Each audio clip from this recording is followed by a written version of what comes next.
Hi everyone, welcome back to Bible Matters. We are now on the prophet Hosea. Hosea is probably best known, in Christian circles at least, for the phrase, God desires steadfast love and not sacrifice. Jesus quotes that verse from Hosea twice in the Gospel of Matthew. So love, not sacrifice, was a vital lens for Jesus. But Hosea's book does not always reflect that verse. Understandably, it often reflects the violence and horror of Hosea's time. Hosea lived during one of the worst periods of Israel's history. His ministry began in the 8th century BC under King Jeroboam II. Jeroboam had a prosperous and peaceful reign of about 40 years. But after his death, Israel had 5 kings in 10 years. 3 of those kings assumed the throne through violent assassinations. Hosea and Israel were experiencing political chaos. But chaos within Israel was mirrored by chaos outside of Israel.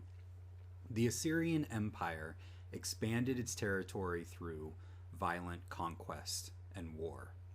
The Assyrian Emperor, Tiglath-Pileser III, himself came to power by assassinating the Assyrian royal family. He is honored still today as one of the most successful military rulers of all time, in part because of his horrific strategies.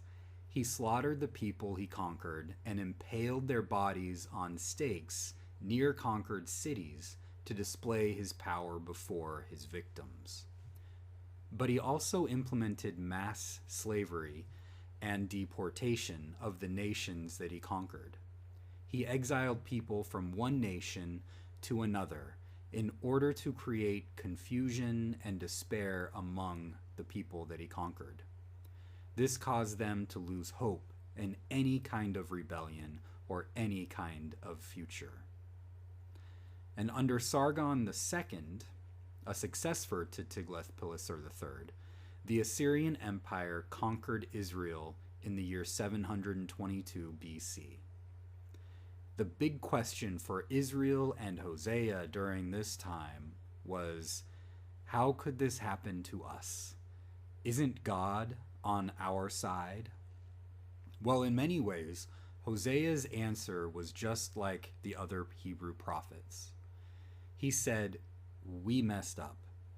You see, the prophets generally resist blaming other nations like the Assyrian, Babylonian, and Egyptian empires. They say that we can't scapegoat those nations. In fact, we need to take responsibility to make our nation, our neighborhoods, better. Hosea's main issue is that the people fell into idolatry.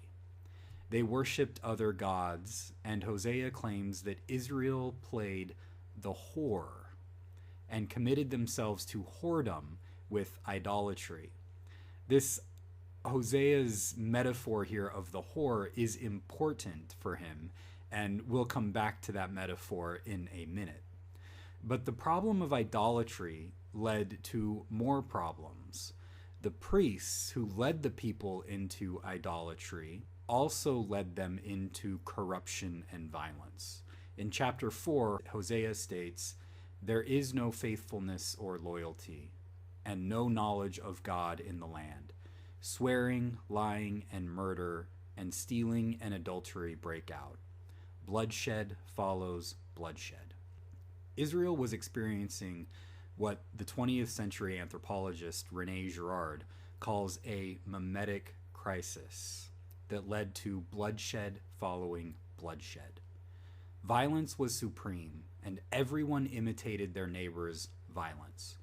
Hosea tells us that the true God of Israel desired steadfast love, but the people who worshipped idols only desired a cycle of continuous violent sacrifice. More than any other prophet, Hosea claims that this reciprocal violence grieves God to God's very core.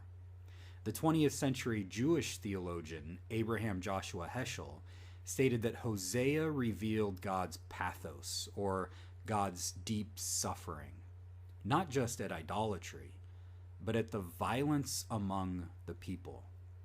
There was no love in Israel. There was only sacrificial violence. To illustrate this point, Hosea uses a metaphor that we moderns will probably find offensive. God calls Hosea to marry a woman named Gomer. After being married, Gomer decides to have sexual relations with other men. Like God with Israel, this grieves Hosea to his core. Gomer had 3 children. Hosea gave the children symbolic names. The first he named Jezreel, after a city where a violent battle took place. He named another child Lo-ruhamah, which means not pitied. The final child he named Lo-ami, which means not my people. These names symbolize the pain and anger that Hosea feels towards Gomer, and the names symbolize the pain and anger God felt towards Israel. But very quickly in the story, God renames the children Ami, which means my people, and Ruhamah, which means pitied. And that's the pattern that we see in Hosea and in the prophets in general.